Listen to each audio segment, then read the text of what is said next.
So we'll go ahead and dive into it here. We got Nicole. They say previously, when explaining crypto to newbies, you would use ZBEX real-time payroll example. Recently, you were negative due market size. With ZBEC now targeting all payments, utilities, taxes, insurance, and CEO to talk at XRP Vegas might change this. No. No. Look, payroll is great, right? You can look at Gusto. You can look at many of the other platforms that provide payroll services out there at scale. It's a lucrative business. People need to run payroll for their employees. And I do think that ZBEC will sit in a position and facilitate some of that market. When it comes to utilities, tax, and insurance, I'm sure we will hear from their executive this Friday at Bitcoin Vegas, or not Bitcoin Vegas, excuse me, XRP Vegas. And, I'm always open to new information. I form opinions based on the information that I have. And I try to be able to argue both sides of it before I come to a conclusion and share that on here with you guys. But as it sits now, I do think that they will gain market share in that specific niche application. If they can show, what other, for insurance, utilities, and tax, all of those are, I don't want to say streamed payments, but they could be broken down into smaller payments made on a daily basis. All of those things, I don't necessarily want taxes pulled out. We're already paying sales tax on every transaction.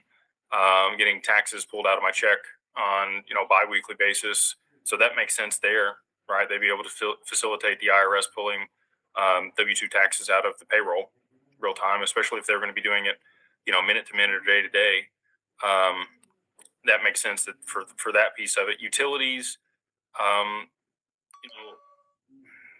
right now you have a meter on your house for your electric, and it tolls, and then at the end of the month they bill you for the amount used. I don't know what additional benefits outside of the fact that they would be receiving money faster for the utilities companies than that they would get from it. It's not like there's not a way to be able to already gauge how much was used. Now, could they be overcharging you? Could they have, manipulated the numbers and charged you more? Possible. Yeah, that being on blockchain and that being transparent would be nice.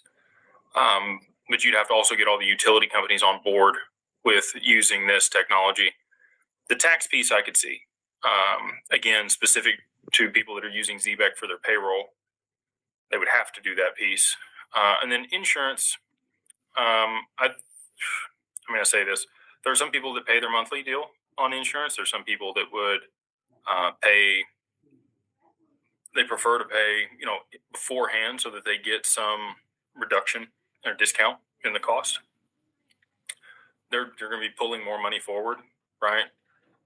Same thing there, just velocity of money would pick up for the insurance companies, which they would definitely have interest in, and probably utilities companies also. So if they're able to get money faster, I could see how they could buy into that. And again, transparency, also probably a good thing for that. Underwriting risk and, claims and all of that stuff, I do think we'll end up on blockchain. Provenance and some of the other networks are working on that stuff. You got also DAG working on the metadata as an oracle for insurance and underwriting claims.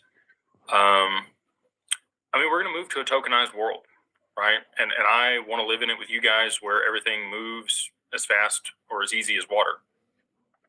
Money flows between people seamlessly based on what they're consuming and what they're producing. And I think it's going to be a shock for a lot of people. A lot of people will mismanage money unless you can programmatically build in, dollar cost averaging, or, this portion goes to this portion goes to this portion goes to this, which some people already do when they're doing their financials every single month. They have buckets on how they're allotting that capital. If you have more money than you have bills, it's a lot easier to do that. When everything just goes to bills, like most people, it's difficult to do. You're just trying to pay the next bill and get by.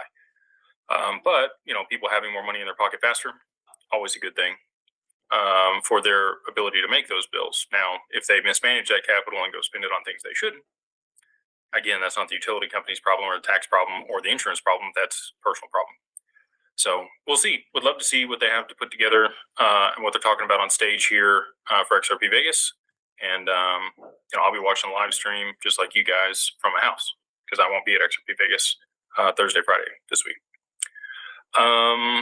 This person says, "Hey Jake, have you read Lewis Jackson's white paper he released a few months ago?"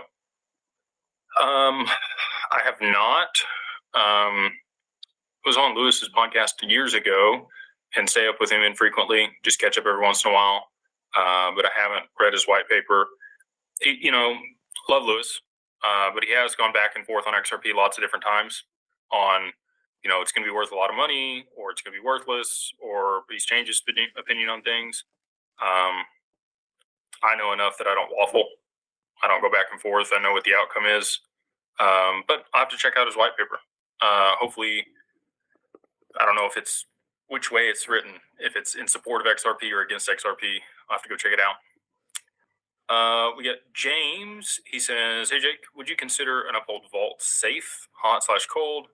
Safe if exchanges have issues. Is it considered institutional custody?" So it's not institutional custody. It is not with a qualified custodian. It is not insured. It is a cold wallet that they have the third key to that allows them to regenerate the keys. They have no ability to transact on that account.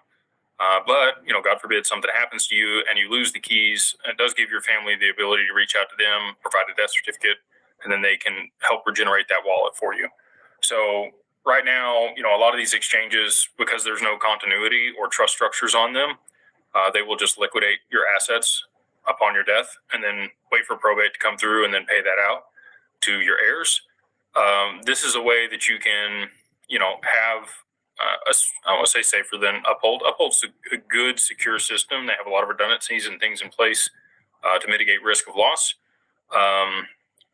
But, this is another value add for them. So they charge you $5 a month, I think, for the vault product. And that's basically, again, the ability to reconstitute the keys or the wallet if you were to lose those. The assets can only move back onto their platform. So it is kind of self-serving, but it is a good product. I think it is safe. And for those that don't have enough to hold, with us in real institutional custody, I do think it's a good product.